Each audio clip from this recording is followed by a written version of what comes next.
বিপ্লবী শরীফ ওসমান হাদী জীবন দশায় বিভিন্ন সময়ে বেশ কিছু স্মরণীয় আলোচিত বক্তব্য বিবৃতি দিয়ে গেছেন।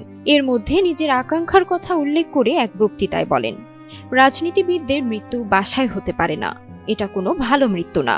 যিনি রাজনীতি করেন, যিনি লড়াই করেন, যিনি সংগ্রামী, তার মৃত্যুটা হবে সংগ্রামের মধ্য দিয়ে, রাজপথে। আমি ভীষণভাবে প্রত্যাশা করি ও ছোটবেলা থেকে স্বপ্নও দেখি এবং অনেক জায়গায় বলেছি, সেটি হলো অন্যায়ের বিরুদ্ধে একটি তুমুল মিছিল হচ্ছে। সে মিছিলের সামনে আমি আছি। কোনো একটা বুলেট এসে হয়তো আমার বুকটা বিদ্ধ করে দিয়েছে।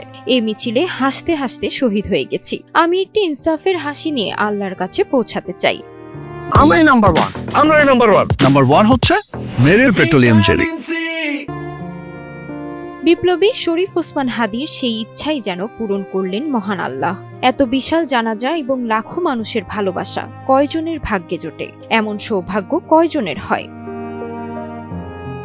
20 নভেম্বর দুপুরে মানিক মিয়া এভিনিউতে লাখো মুসল্লির অংশগ্রহণে ওসমান হাদীর জানাজায় জনসমুদ্রে দাঁড়িয়ে কেঁদে কেঁদে কথা বলেন অনেক মুসল্লি।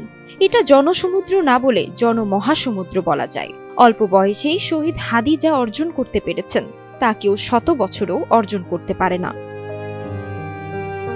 আগত জনস্রোতের এক সিকি অংশ ভেতরে প্রবেশ করতে পারেনি।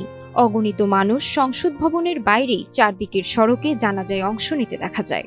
সকাল 9টার পর থেকে মানুষ আসা শুরু হলেও দুপুর 2:30টায় জানাজার নামাজ শুরু হওয়ার আগ মুহূর্তে চারদিক থেকে স্লোগানের মিছিলের ঢল নামে।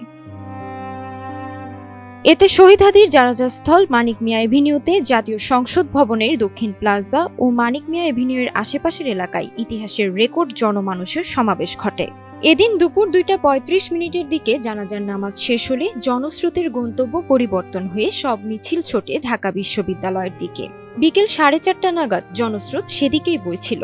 সবাই বলেন, শরীফ ওসমান হাদী ছিলেন সত্যের প্রতীক ও মেহনতি মানুষের কণ্ঠস্বর। তার প্রতি সর্বস্তরের মানুষের যে ভালোবাসা, জানাজায় অংশ না নিলে হয়তো বুঝতে পারতাম না। আমরাই নাম্বার ওয়ান। নাম্বার ওয়ান হচ্ছে মেরিল পেট্রোলিয়াম জেলি। আবু তালহা নামের মসজিদের এক খাদেম বলেন, এই বিশাল জনসমুদ্রের জানাজা বলে শরীফ ওসমান হাদী কেমন মানুষ ছিলেন। তার মতো মানুষ এদেশে খুবই প্রয়োজন ছিল, কিন্তু অকালেই আমরা তাকে হারালাম। এখনো খুনিরা গ্রেপ্তার না হওয়ায় তিনি ক্ষোভ প্রকাশ করেন। স্বল্প বয়সেই হাদী যা অর্জন করতে পেরেছিল তা অনেকে 100 বছরেও অর্জন করতে পারে না। এ সময় অনেক মুসল্লিকে ওসমান হাদীর জন্য প্রকাশ্যে কাঁদতে দেখা গেছে। সততা ও দেশপ্রেমের উজ্জ্বল দৃষ্টান্ত হয়ে হাজার বছর মানুষের হৃদয়ে থাকবেন শহীদ ওসমান হাদী। মহান আল্লাহ যেন হাদীকে সর্বোচ্চ পুরস্কার দান করেন।